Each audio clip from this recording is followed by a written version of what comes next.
Chicos, buenas noches, otra vez aquí con ustedes, su profesor querido Van March. Esta vez para trabajar la continuación del tema de biología y división, la parte final de reproducción y luego entraría la parte de bioquímica, exactamente, ¿no? Bien, la clase corresponde a la semana 5, trimestre 1. La parte de reproducción ya vimos la vez pasada, veíamos todo lo que eran las características del ser vivo. Y entonces veíamos la parte de reproducción básicamente asexual, porque ya la sexual sabemos, ¿no? En la sexual hay unión de gametos. En la asexual no hay eso. Básicamente cualquier parte del cuerpo forma un individuo, ¿no? Con mi brazo me lo corto y sale otro medras, supuestamente, ¿no? De ese brazo, ¿no? O sea, es una forma asexual. Ese medras va a ser exactamente igual a mí, porque en ese sentido, en la reproducción asexual, los seres que salen como hijos son idénticos a los padres. Y no hay ningún tipo de variación jamás. Son como una especie de clonaciones que se dan en el tiempo. Por eso la clonación también es una forma de reproducción asexual, ¿cierto? Ejemplo también, aparte de eso, tenemos aquí ya la llamada fisión binaria. ¿Es ahí? En la fisión binaria, por ejemplo, tenemos un solo individuo. Ese individuo se parte por la mitad. Y luego de ahí, esas mitades, ¿no?, que quedan, se completan, ¿cierto? Se completan. Y tenemos ahí dos seres iguales, pero de igual tamaño, ¿cierto? Repito, un individuo así, solo se parte por la mitad. Tenemos dos porciones, cada parte se completa y tenemos dos individuos iguales en forma y iguales en tamaño. Gemación. Es una pequeña yemita, sale de un ser vivo, ahí está. Esa yemita, a su vez, tendrá un núcleo igual al anterior y al final habrá dos seres igualitos en forma, pero de distinto tamaño. ¿Quién hace la fisión binaria? Por ejemplo, lo hacen las bacterias, lo hacen, por ejemplo, las amebas, ¿no? Las amebas hacen fisión binaria, por ejemplo, de tipo transversal. También, por ejemplo, lo hacen los llamados infusorios. Por ejemplo, tenemos ahí los llamados ciliados. Por ejemplo, el stentor, el paramecio, el Valentinium coli, la vorticera, todos hacen fisión binaria de tipo transversal. Son infusorios o ciliados. También lo hacen, por ejemplo, los mastigóforos. Por ejemplo, tenemos ahí las leishmanias, los tripanosomas, los trichomonas, las diarreas lambrias. Todos hacen fisión binaria a lo largo, longitudinal. Igual también lo hace, por ejemplo, la famosa Eulena viridis. También lo hace también en forma longitudinal, a lo largo. La famosa Eulena viridis. Gemación, en cambio, lo hacen otros seres. Por ejemplo, lo hacen las levaduras, ¿no?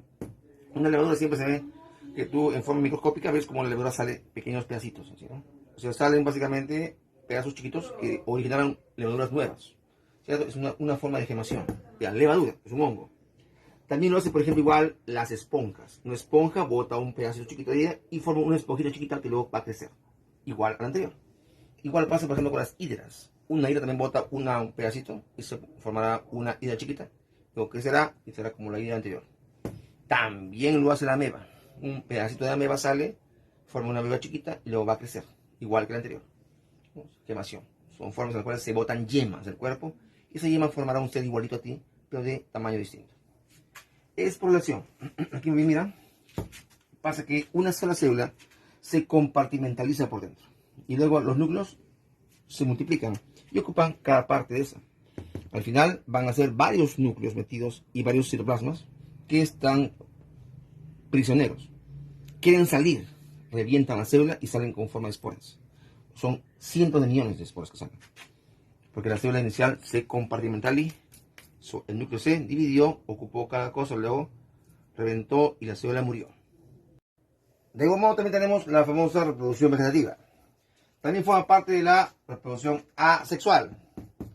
La vegetativa incluye varios tipos, ¿no? Entre ellos, por ejemplo, el acodo, ¿sí? El famoso acodo. ¿Qué pasa en el acodo? Pues un árbol, por ejemplo, bota ramas hasta el piso. Y algunas podemos utilizarlas y las plantamos, ¿cierto? Abrimos un boquete, las plantamos ahí, le ponemos un acodo encima, las fijamos. Luego esa rama que sale por un lado, le echamos su agüita, le ponemos su abono y esperamos que le salga a esa rama raíces adventicias. Una vez que pasa eso, automáticamente ya es una planta que es independiente. Agarro, cojo un machete y la separo de la planta madre. Y ya tengo una planta independiente por acodo. Ejemplo, las higueras de las pagodas. Estacas, una forma rapidísima de poder hacer reforestación. Agarro troncho, ramas de árboles y los planto consecutivamente. Les pongo su agüita, les pongo su abono, espero que les salgan raíces adventicias a cada planta y luego de ahí estaremos, ¿cierto?, asistiendo al nacimiento de árboles futuros, ¿cierto? De una forma rápida, digamos, de reforestación. Injerto, por ejemplo, sería cuando sacamos dos tejidos vegetales distintos, los unimos y hacemos una especie de fusión con el fin de obtener productos mejorados. Por ejemplo, un árbol que produce frutos grandes, pero son poco jugosos. De un árbol que produce frutos pequeños, bien jugosos. Entonces, ¿qué hago yo? Arranco ramas del árbol que tiene frutos grandes y jugosos y los ensarto en el árbol que tiene frutos pequeños, bien jugosos. Entonces ahí voy a tener yo frutos grandes y jugosos de esos injertos, de ramas que se han sacado y que se han colocado en el árbol que tenía frutos pequeños pero bien jugosos, ¿cierto? Y tenemos estolón, una especie de renuevo que se da en tallos que son básicamente rastreros, son tallos que no se erectan porque no tienen básicamente esclerenquima. Entonces esos tallos siempre están ahí, ¿no?, encima de la tierra, reptando. Esos tallos botan hijos, se llaman estolones. Por ejemplo, ahí tenemos el caso de la fresa. La fresa, la grama, ¿cómo se llama? El graso césped también, el melón, el zapallo, la sandía, la calabaza, que son frutos que no crecen jamás en árboles, sino encima de tierra. Bulbos son tallos subterráneos que tienen hojas sin clorofila llamadas catáfilas. Cada hoja catáfila puede ser de un color diferente, pero no es jamás verde. No hay clorofila en ellas. El bulbo es una especie de tallito que se localiza bajo la tierra. Por ejemplo, el caso de la cebolla es un bulbo tunicado. El caso del ajo es un bulbo macizo. El caso, por ejemplo, de la azucena tiene un bulbo que es escamoso, ¿cierto? El rizoma, en cambio, es un tallo, igual también así, ¿no?, longitudinal, que es siempre horizontal y que también es un tallo subterráneo. De ahí salen brotes especiales, también de ahí también salen tallos caña, ¿cierto? Por ejemplo, rizomas, lo tienen los helechos, los plátanos, la caña de azúcar, la caña de Guayaquil, el bambú, el iris, el junco, todos ellos tienen rizomas. Ya, realmente lo que está arriba no tiene raíz, sino tiene un tallo en el que sale. Ese tallo tiene raíces abajo. El rizoma es un tallo, como una yuca así larga, que tiene abajo rizoides, que son raíces. Pero de ahí salen brotes de hojas o tallos caña hacia el exterior. Tubérculo, encontramos ahí, por ejemplo, el tubérculo que incluye, por ejemplo, esos tallitos que tienen mucho almidón, que son pequeños y comestibles. Por ejemplo, la papa, la oca, la maca, la mashua, ¿no? Todos ellos son tallitos de tipo tubérculo, ¿ya? El oyuco también bien.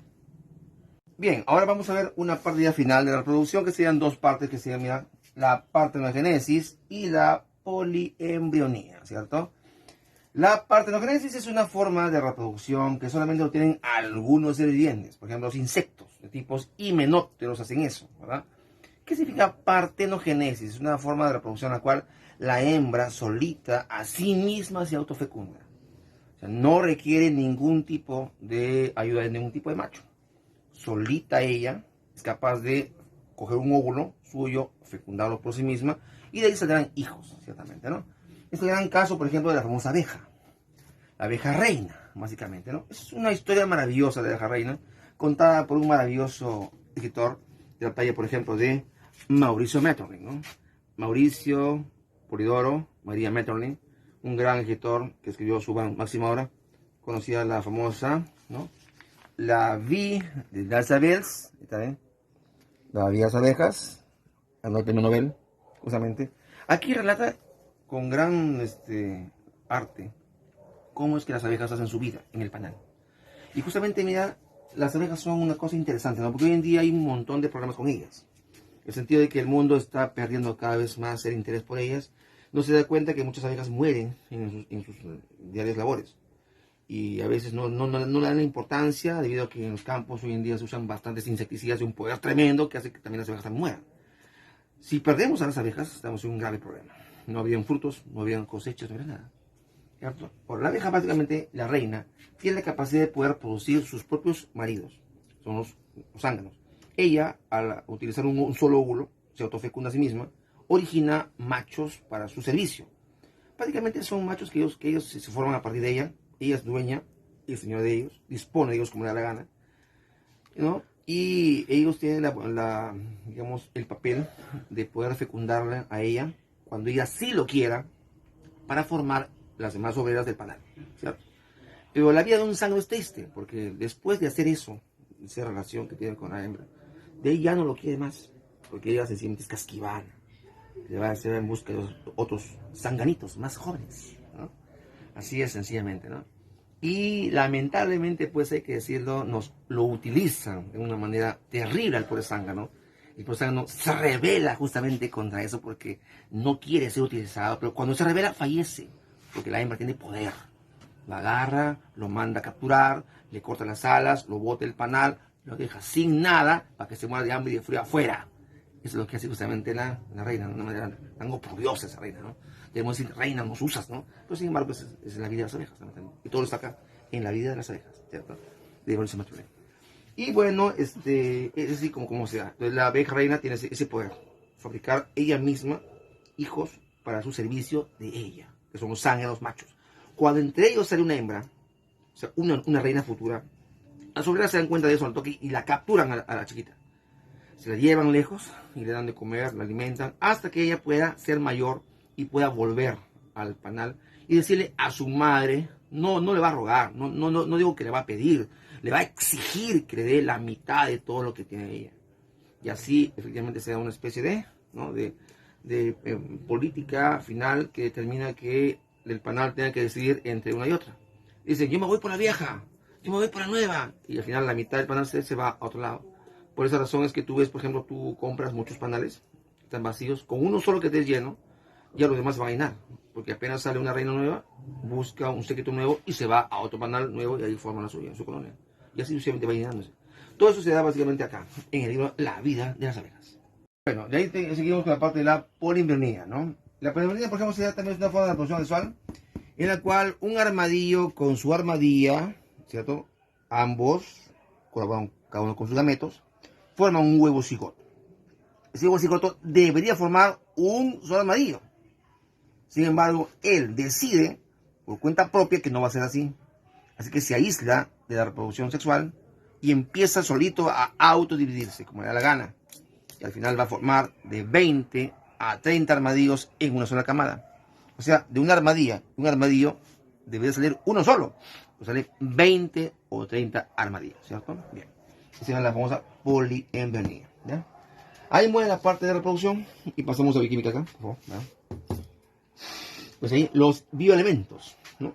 En todo el devenir de la química, esta es la parte un poquito más árida, que de repente no te va mucho a agradar, porque es básicamente lo que es química aplicada a la vida, ¿no? Básicamente la química de la vida es la química del carbono. O sea, el carbono es un elemento fundamental, ¿ves ahí? Este va a formar esqueletos justamente autosaturables para formar un montón de componentes químicos. El carbono tiene forma de tetraedro. Tiene 4 electrones que están ahí dispuestos para unirse inclusive con él mismo. Formar largas cadenas y datos de carbono, ¿no? De ahí sigue el hidrógeno, que es un elemento muy importante, que apoya siempre al carbono.